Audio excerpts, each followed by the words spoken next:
ớp đâu muốn pi nằm đi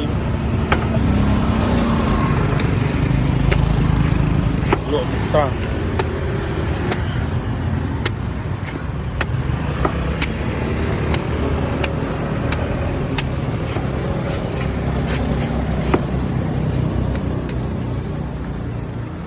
đã sạch khéo từ đó rồi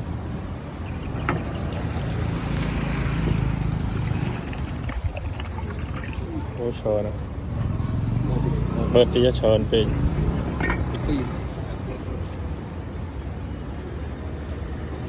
hiệp đi kéo wow thì tiết này ở đấy không nó đấy